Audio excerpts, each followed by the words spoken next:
प्यार में तू हद से गुजर जइबू का, ई जमाना के डर से बिछड़ जइबू का।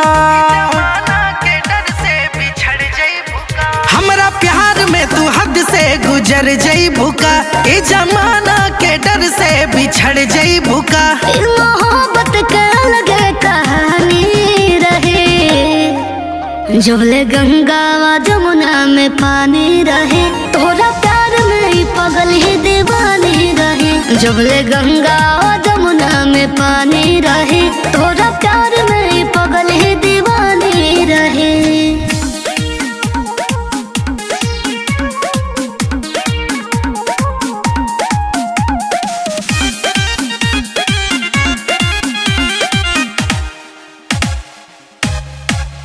अब देखला कहाँ तू दीवानगी, तोरे दिल में बहा मर रावानगी।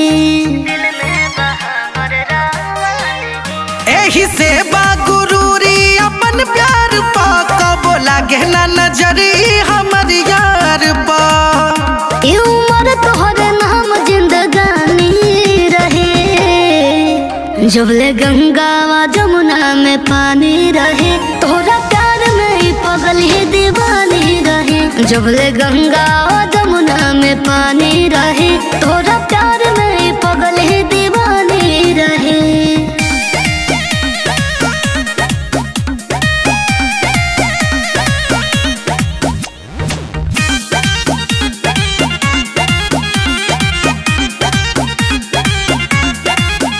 इश्क का होला सबके देखा दे हम, सच्चा प्यार करे सबके सिखा दे हम।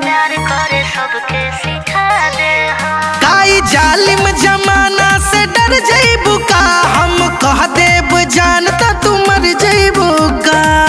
चंद प्यार के काई है निशानी रहे, जुबले गंगा व जमुना में पानी रहे। तोरा प्यार में ही पगल ही दीवानी रहे, जुबले गंगा व जमुना में पानी रहे। तोरा प्यार में ही पगल ही दीवानी रहे।